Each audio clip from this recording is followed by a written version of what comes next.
econômicas, a família, Marinho, Exército, lá, será que não tem a ver com isso também? Não vou entrar no mérito, né, do agronegócio, agricultura familiar, os dois são importantes, tudo é importante também para o país, mas, né, tem alguma coisa por trás. É um exemplo de como que tudo que está sendo colocado ali, ou a maioria das coisas, não são só fatos.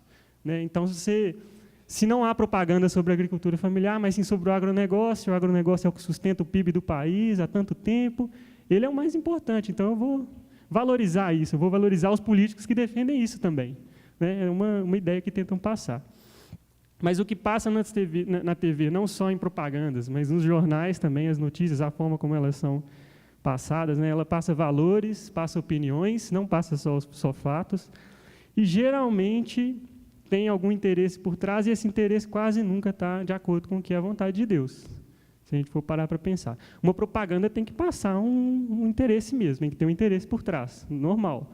Mas notícias, né, acontecimentos, a forma, a abordagem que eles dão pode ser muito grave a interpretação que a gente pode ter. E a gente escuta isso às vezes, e quem tem costume de assistir televisão ou novela vai... Né, a ideia deles é fazer você primeiro ouvir aquilo, talvez uma coisa que você achava estranha, você ouve uma vez, ouve duas vezes, aí começa a achar normal, depois começa a olhar aquilo com outros olhos, depois começa a acreditar que pode ser daquele jeito, e depois começa a defender. É a ideia deles. E passam tanto uma ideia repetidamente que fica normal, fica natural você ouvir sobre aquilo. E na política também não é diferente. Se você pegar dados aí, né, sobre políticos eleitos, sempre o dinheiro disponível, o tempo de TV foi determinante. Né? Sempre foi algo muito importante para um político ser eleito. Talvez uma das variáveis mais importantes aí. Hoje, talvez com a internet, está mudando um pouco, ou a tendência é as pessoas pesquisarem mais na internet e isso mudar um pouco essa ideia. Mas a atuação da grande mídia na internet também é forte. Né? E a gente precisa estar atento aí também. Mas aí, vamos ver um pouco sobre o papel da mídia no jogo político. E na pesquisa, teve uma pergunta que foi justamente para tentar captar qual a sua independência na escolha de um candidato, que foi aquela segunda pergunta em que você marcava, no máximo, 2 xizinhos, né? Quem respondeu vai lembrar, que são, geralmente, como você escolhe um candidato. Né? E aí o resultado. O que a gente pode ver? Que a maior parte dos irmãos, 76,1% ali, pesquisa o histórico da atuação política dos candidatos que mais chamam a atenção. Isso é muito bom. Eu não sei se todos, enquanto responderam, pensaram nesse tópico como ir lá no site do TCE, olhar como que cada um tem, né, o histórico de cada um, aqueles que te interessam. Claro que você não tem condições de fazer isso para todos. Mas aqueles que mais te chamam a atenção, tem alguns aplicativos que te mostram. Você vota num deputado hoje, o aplicativo você acompanha cada voto que ele dá, se foi de acordo com o que ele tinha falado ou não. Né? Essas ferramentas. Então, se os irmãos têm usado isso, é muito bom. Mas talvez eles tenham pesquisado esse histórico só por meio da mídia, que foi o segundo X mais marcado ali, né? O segundo tópico mais marcado. Né? Grande parte dos irmãos se orienta por meio de matérias, notícias e reportagens publicadas pela imprensa, que é a forma mais fácil da gente pesquisar mesmo, é normal. Acredito que a população, no geral, também faz isso. Mas pela pesquisa deu para ver, ou deu para, né, sugerir pelo esse primeiro ponto ali de 76,1%, que os irmãos têm esse interesse de se orientar, né, tem essa postura proativa. Agora, poucos consideram perguntar para alguém, ou decidir a partir simplesmente de perguntar para alguém que, eu acho que ele entende, eu vou só seguir o que ele está falando. Agora, também a gente não pode se fechar e não conversar sobre isso, né? Também é importante. Mas deu para ver que consideram a análise relevante, porque pouquíssimas pessoas falaram que eu voto em qualquer um, eu anulo, ou eu não acho que faça diferença, qualquer um que entrar lá vai dar na mesma. Né? E também não há muita preferência absoluta. Por quê? Porque poucos irmãos falaram que eu tenho sempre um partido que eu voto e é esse, independente do que acontecer, eu vou votar nesse político, nesse partido. Né? Porque se a gente for ver, para cada eleição, a realidade do país está de uma forma diferente, os partidos já se configuraram de forma diferente, os políticos lá da primeira década de 2000, em 1990, hoje é diferente, ele fala coisas diferentes, ele defende ideias diferentes, a gente tem que né, avaliar mesmo.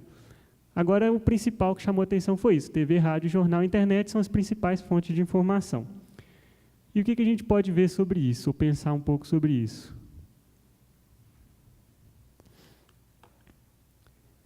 TV, né, se informar por meio da mídia, TV, rádio, internet, revistas, jornais, em si esse não é um problema, não é que isso é ruim, né? Mas a gente precisa pensar, será que por meio da TV, por meio dessas notícias que temos lido, nós temos visto todas as opiniões, nós temos visto todos os pontos de vista, todas as interpretações? E aí, por isso eu trouxe alguns pontos aqui sobre a concentração da mídia no Brasil. Né? Quão concentrada é a mídia no Brasil? Ou seja, quando eu leio jornais, revistas, quando eu vejo alguns dos principais sites da internet, eu estou vendo muitas opiniões ali, porque se for pensar numa democracia, e o papel da mídia na democracia, ela é importante para que todos tenham acesso à informação. Claro. Mas se a mídia é muito concentrada, o que tende a acontecer é passarem só um ponto de vista. Ou então, seria bom que cada meio passasse todos os pontos de vista, ou então que tivessem muitos donos de jornais, de revistas diferentes, com ideias diferentes, e aí todo mundo teria acesso às várias ideias. Então, duas formas como ela poderia agir de forma boa para a sociedade se informar. Ou os poucos editores que tem, informava todos os pontos de vista, isso não acontece, né? Então, o que seria bom é ter uma dispersão maior, né? Um maior número de editores publicando. Mas, no Brasil, mais de 70% do mercado de televisão aberta está concentrado em 4 principais grupos, né, que a gente conhece bem. Só que esses grupos também são bem delimitados, bem homogêneos. Apenas 8 famílias, 3 no âmbito nacional, a gente pode pensar a Globo, a Band, né, principalmente, e a Record, e mais 5 no âmbito regional. No âmbito regional, elas dominam o número de emissoras de radiodifusão. Então, uma emissora pode ter, no máximo, 5 canais, mas aí elas fazem aquelas filiadas e aí reproduzem a mesma programação. Então, no fim, é muito concentrada a mídia no Brasil. Só que isso também para revistas e jornais. Outros 3 grupos familiares, junto daqueles outros 8, controlam, né, revistas, jornais, TV por assinatura, que são principalmente aí os Civitas, do Grupo Abril, os Mesquitas do Estado de São Paulo e os Frias, do Grupo Folha de São Paulo. Então, mesmo que você busque se orientar por jornais ou por sites da internet que publicam, né, os que mais publicam notícias e mais publicam ideias políticas, eles também vão estar, né, bem concentrado. Então, dessa forma, 90% da mídia brasileira é controlada por apenas 15 grupos familiares, né? E alguns deles a gente conhece e sabe como eles agem. Então, a maioria também exerce influência direta na política, muitos financiam candidatos, né? Também na administração pública, em como que é conduzido, né, o orçamento público ali no dia a dia, no mercado financeiro, a gente citou o exemplo aqui do agronegócio, enfim, também na economia. Então, eles têm interesses e eles defendem esses interesses, mesmo de forma clara ou não forma muito clara para a gente entender. Aí está a fonte das informações. Agora, o que mais que a gente pode falar sobre a mídia? Qual que é o problema disso, né? Qual que é o poder da mídia e, né, qual que é o problema dela ser muito concentrada? Então, por que isso importa, o fato da mídia ser muito concentrada? Um primeiro exemplo é o poder que ela tem de informar ou desinformar, que é justamente o que pensar sobre algo. Se você liga a televisão e vê tragédias, vê assassinatos, vê roubos, né, qual que vai ser a sua sensação de segurança na cidade que você vive? Vai ser influenciada. Né? Agora, se você vê atividades culturais, oportunidades de lazer, isso vai mudar a sua visão sobre Belo Horizonte. Né? Então, a mídia influencia nisso, no poder de informar ou desinformar. O que pensar sobre alguma coisa? Um outro ponto é o poder de agenda. Como assim? O que entra na pauta? Né? Sobre o que nós vamos pensar, sobre o que nós vamos conversar, debater. Quando você encontrar com alguém, você vai comentar alguma coisa que você viu, né? O que eles inserem como mais debatido, que mais se conversa. E se você analisar um pouquinho e ver os debates políticos, você vê que, para alguns candidatos, sempre são feitas as mesmas perguntas, algumas perguntas específicas, E mesmo que ele tenha propostas em outras áreas, focam só naquilo ali, porque é só aquilo ali que eles querem que ele fale. Ou quer tirar alguma frase de um candidato ali que o comprometa, mesmo que tenha outras ideias para serem faladas também. Né? E essa é uma forma como a mídia pode atuar, que ela tem poder. Né?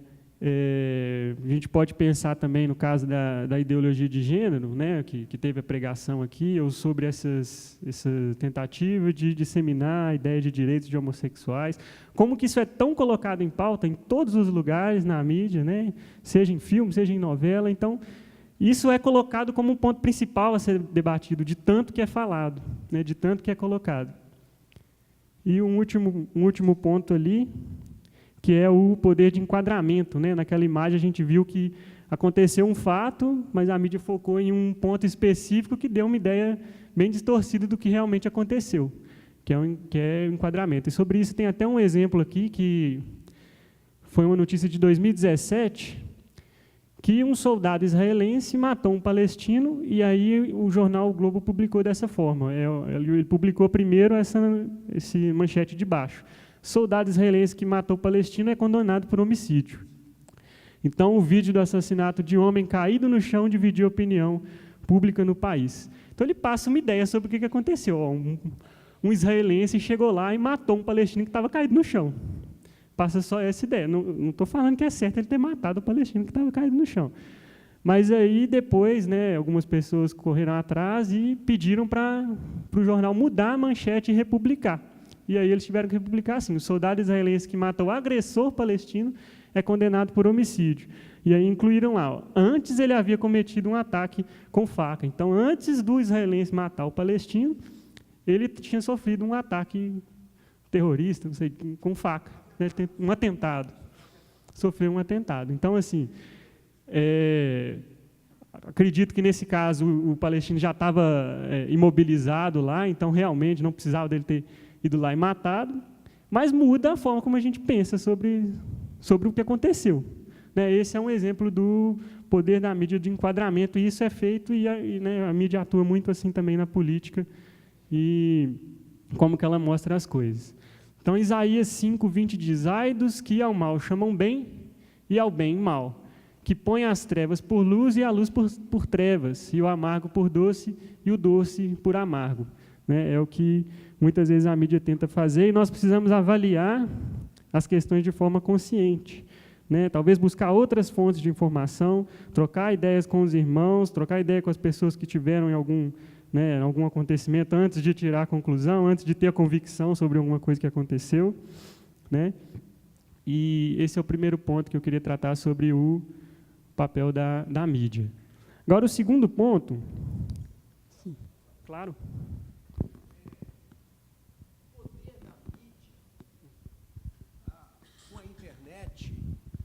Tem surgido muitos jornalistas independentes. E eu acredito que a multiplicação dessas pessoas, e algumas delas são pessoas muito bem informadas e bastante também revoltadas, né, com a situação atual do poder dessa concentração dessa mídia, eu acredito que isso tem abalado um pouco, né, essa concentração, esse poder dessa mídia tradicional. Na verdade, na minha ignorância, pode ser que eu esteja errado, eu acho que a grande mídia, os poderosos, eles estão bastante perdidos com essa nova situação, porque é algo totalmente novo. Hoje eu posso estudar um assunto, e posso ir para a internet e colocar a situação. Eu posso investigar um determinado assunto, e eu posso ir para a internet e trabalhar sobre esse assunto com as pessoas.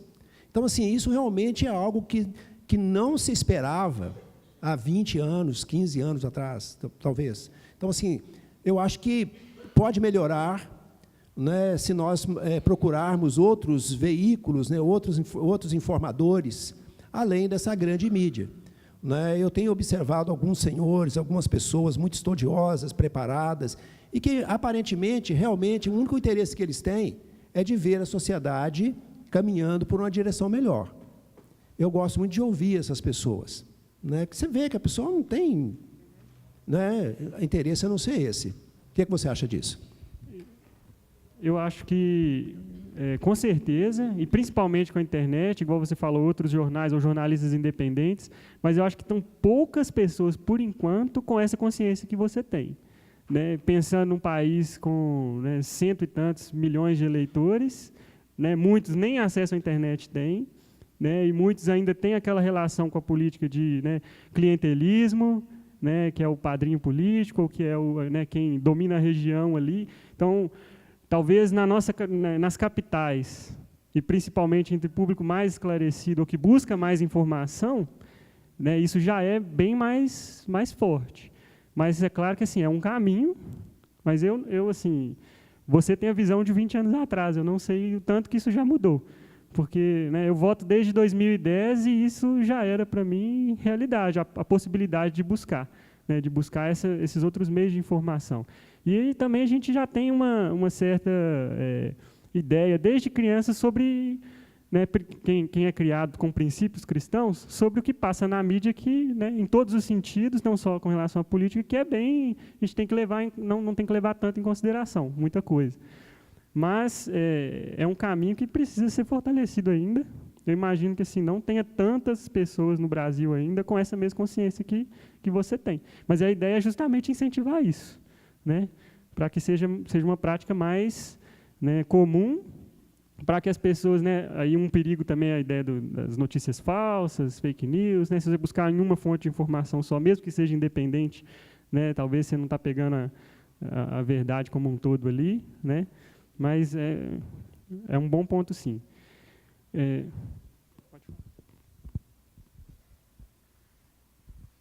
Bom dia a todos. Até eu vim para a rua, em maio de 2015, eu via política de binóculos.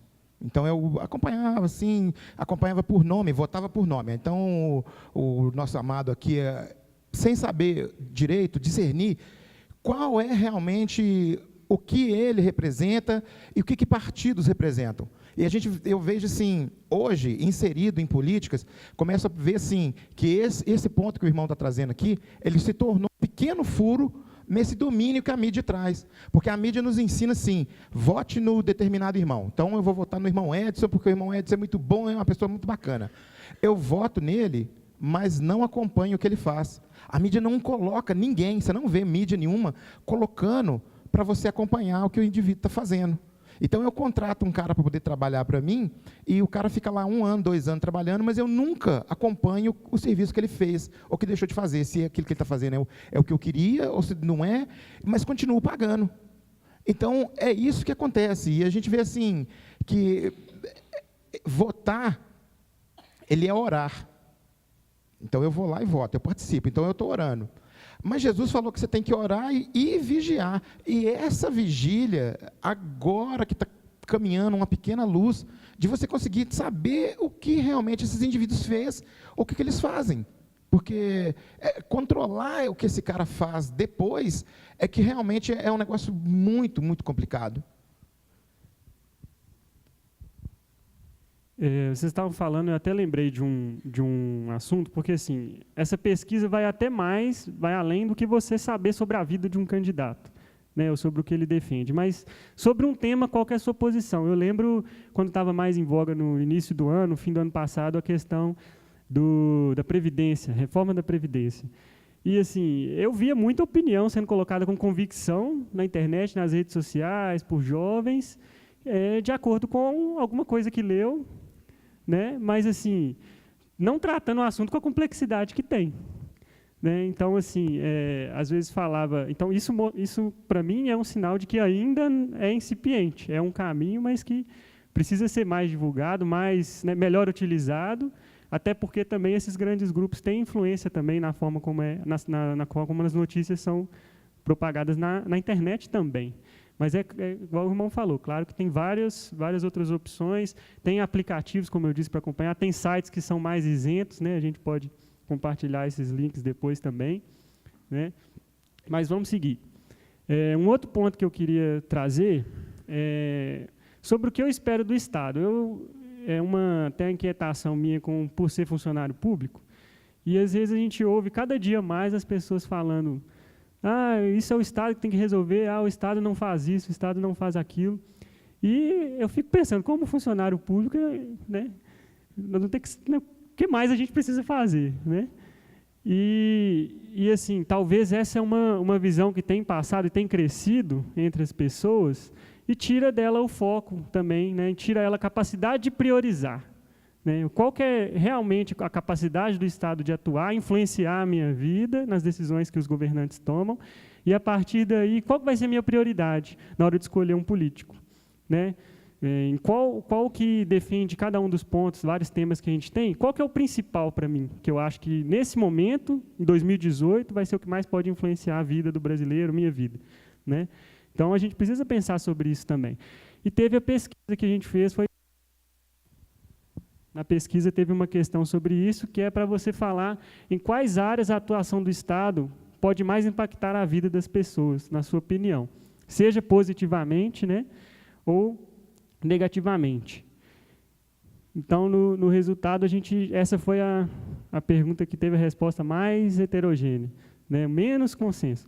Mas a gente vê saúde, educação, política, segurança, que é o que é muito falado, né, todos os candidatos defendem isso, né, mas muitas pessoas que me entregaram um papel colocaram 1 em tudo, né, e entregava ou tudo uns 3 números 1, mais uns 5, 6, ou seja, isso aqui não é tão importante não, mas os outros 4 é tudo prioridade. Mas o exercício era justamente de o que é mais importante, porque o candidato que chegar lá ele não vai fazer tudo, embora ele prometa que vai fazer, né? E até assim, pensando na capacidade do orçamento público mesmo, né? O Alexandre querer se cobrir à noite com o cobertor da Alice, você não vai se cobrir. Cobertor é o orçamento, ele é curto. Se você puxa para um lado, a canela vai ficar de fora, né? Agora, se você abaixa, você vai ficar com o peito de fora. Então, o orçamento público não comporta tudo que eles prometem. E aí, somando a isso, as pessoas sempre falarem que o Estado tem que fazer mais, o Estado, né, isso é obrigação do Estado, é meu direito, acaba gerando uma ideia de que o Estado tem que fazer tudo, né? E eu não consigo priorizar, não consigo eleger dentre os candidatos aquele que vai estar defendendo um ponto que, para mim, é o principal. Né, se a gente for pensar como o Estado surgiu, primeiro, né, para defender o interesse da propriedade privada, aí também depois para poder, isso ao longo da história, garantir alguns bens públicos, que são aquelas coisas que, né, o mercado não tem interesse de fornecer, tipo saneamento, estradas, né, que não gera lucro para eles, não tá. Então, o Estado vai fazer essas coisas. E aí depois vem mais outras coisas, que é estado de bem-estar social. Então também ele tem que investir em saúde, tem que investir em educação, porque é um direito que está na Constituição, e a Constituição fala um monte de coisa que é direito de todo mundo. E é universal. Então, se você é rico, se você é pobre, você tem direito a ter aquilo, né? O Estado tem que garantir isso. Então, ampliou muito a visão sobre qual que é o papel do Estado, né? E isso tem gerado dificuldades. Isso talvez pode ser difícil para a pessoa também priorizar. É claro que, assim, né, não estou falando que saúde e educação não é, né, algo que pode ser, é muito relevante, né, não estou questionando isso, que todos ali são importantes. Mas eu penso que na hora a forma como eu tenho visto, eu tenho tentado me orientar para escolher em quem eu vou votar. Cada candidato, embora muitos falam que vão fazer muita coisa, ou vai agir em tudo, alguns falam em alguns pontos específicos. E eu preciso avaliar daqueles pontos específicos qual que eu acho que é a prioridade em 2018. E assim, eu acho que é natural você mudar de ideia ao longo do tempo. E isso é até bom, como eu disse, os partidos são reformulados, as coligações são reformuladas, o político muda, o político do ano 2000, né, do outro ano ele já é um pouco diferente, enfim. Mas é uma coisa que a gente precisa avaliar, né? E uma passagem que me ajuda a fazer isso, e isso, mais uma vez, a passagem não fala diretamente isso, eu me oriento a partir dela, né, e queria compartilhar com os irmãos essa ideia, mas se você não se orientar por ela, tudo bem, que fala: antes de tudo, recomendo que se façam súplicas, orações, intercessões e ação de graças por todos os homens, pelos reis e por todos os que exercem autoridade, para que tenham uma vida tranquila, pacífica, com toda piedade e dignidade. Isso é bom e agradável perante Deus, nosso Salvador, que deseja que todos os homens sejam salvos e cheguem ao conhecimento da verdade. A gente conhece bem essa passagem e ela mostra para a gente que nossa principal arma é a oração. É uma forma como muito eficaz, né, a oração do justo é eficaz, para nós exercermos também nossa cidadania, aí, né, nesse sentido. Um cristão como cidadão também. Mas eu acho que esse ponto que está grifado aqui, para que tenhamos uma vida tranquila e pacífica, com toda piedade e dignidade, mostra para mim um pouco de o que eu preciso esperar do Estado. Né, tem o contexto do Timóteo ali, qual que era o governo na época, mas eu acho que vale para hoje também. O que eu preciso esperar do Estado, como um cristão? Né? E como que isso deve orientar meu voto? Né? Como que eu teria uma vida mais tranquila? Por quê? Porque em 2019 eu vou orar a Deus para que a gente tenha uma vida tranquila e pacífica, e isso tem que estar de acordo com o que eu votei. Né? Então eu tenho que pensar nisso agora. Né? Então, é o objetivo da nossa oração, mas é também uma coisa que eu acho que pode orientar a forma como nós vamos votar. Né? Ele não falou ali, né, ore para que todos no seu país tenham todos os direitos garantidos e a democracia seja plenamente estabelecida. Né? Então, de novo, não que seja importante, a gente deva buscar, né, também incentivar todos os pontos que são bons para a sociedade, desenvolver, crescer, para o país ser mais rico, mais igual, né, com certeza, isso é muito bom, e isso vai ajudar com que tenhamos uma vida tranquila e pacífica também, né, vai diminuir violência, vai diminuir roubos, mas para a gente pensar qual ponto, nesse momento, é prioridade para que isso seja garantido.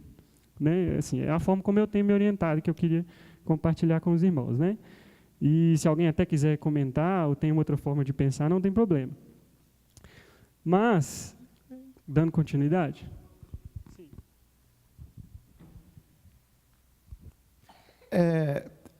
Voltando de novo, começando a me inserir nessas questões de política pública, eu comecei a perceber o seguinte, aqui no Brasil, com esse surgimento dessas questões políticas que você falou, o Brasil parece, assim, que o Estado, as pessoas começam a tratar o Estado como mãe. Então, o Estado acabou, e o Estado, infelizmente, ele parece também querer agir como uma mãe. Então, você vê que, não sei se é o seu caso, mas a gente vê que um funcionário público, para um funcionário público, o que gasta com um funcionário público, a Previdência, o setor privado consegue gastar com outros 30. Então, tipo assim, esse peso que a pessoa... Há coisas que as pessoas podiam fazer, mas que elas ficam esperando que o Estado faça porque virou direito. E aí o Estado fica pesado, ele fica lento, mas ele também não se posiciona, ele continua tipo assim, não, espera aí um pouquinho que eu vou dar um jeito de fazer. A pessoa senta e espera. Com respeito àquilo que o Hélio falou sobre acompanhar o candidato, existe um programa chamado Rose, que foi criado por 8 pessoas, que ele acompanha os gastos dos deputados federais. Esse programa ele faz uma auditoria de cada nota fiscal que o deputado apresentou para ganhar reembolso.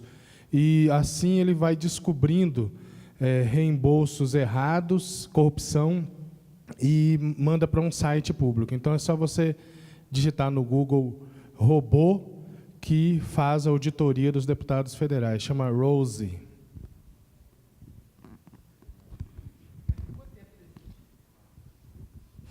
Bom dia, irmãos. Eu trabalho com política há mais de 20 anos e eu tenho visto muita safadeza, muita coisa que a gente vê. Então, é o seguinte, para Deus seria o mesmo peso e a mesma medida. A gente vê que, às vezes, são entre 2 políticos ou mais, todos foram corruptos, todos roubaram, mas eles gostam de crucificar, e o outro passa batido. Então, é o seguinte, a gente tem que vigiar mesmo, porque erros todo mundo tem. Então, é o seguinte, vigiar, das formas que a pessoa puder de se informar. E o seguinte, escolher mesmo, porque a gente tem que saber que a gente escolhe os políticos, e eles escolhem as leis que nos regem. Então, é a gente fazer essa escolha consciente. Tá, obrigado. Eu vou dar continuidade, 5 minutos, né? Só para a gente terminar no terceiro ponto, e então, resumindo, precisamos priorizar, precisamos definir prioridades e escolher de acordo com prioridades. E o terceiro ponto, tem um pouco a ver com isso também, diz respeito a você votar de acordo com os seus interesses, ou com os interesses que você acha que são melhores para a sociedade. Por que eu fico pensando isso? Porque o que tem sido muito propagado, e a gente tem sofrido com isso, é que tem a mídia, as pessoas, a sociedade, tem passado a ideia do cristão como alguém retrógrado, alguém preconceituoso, alguém que, né, não pensa muito sobre as coisas, né, que age de acordo com o que ele pensa e não quer saber mais da ideia dos outros. Mas será que, né, a forma como os outros têm agido é diferente disso? Né? Porque vamos ver um pouco sobre isso. Então, o voto, ele é uma forma de você demonstrar a sua opinião, a vontade ou a preferência. Né? Essa decisão é feita com base nas suas crenças, nos seus valores, valores que você acredita que é melhor para o ambiente que nós vivemos e para a comunidade em que nós estamos inseridos. É para isso que o voto está lá, é você exercer seu direito de cidadania. No Brasil, o voto, né, o sufrágio universal, ou seja, o direito do voto é de todos, todos podem ir lá exercer sua cidadania, e precisa fazer com cuidado. Agora, pensando um pouco também sobre a democracia, que é governo que o povo, um governo em que o povo exerce a soberania. No nosso caso, né, representativo, a gente elege algumas pessoas para irem lá falar em nome de nós. Então, o sistema político que os cidadãos elegem seus dirigentes por meio de eleições periódicas. E aí tem várias características que a gente pode falar, mas a gente não vai tratar disso e não vem ao caso, que é tipos de democracia, enfim. Mas o que a gente precisa entender também é que ela tem estágios de desenvolvimento e amadurecimento. Então, o Brasil hoje tem uma democracia, mas está num estágio de desenvolvimento. E o que muitas pessoas têm criticado e tentado defender é que ela não é o governo da maioria.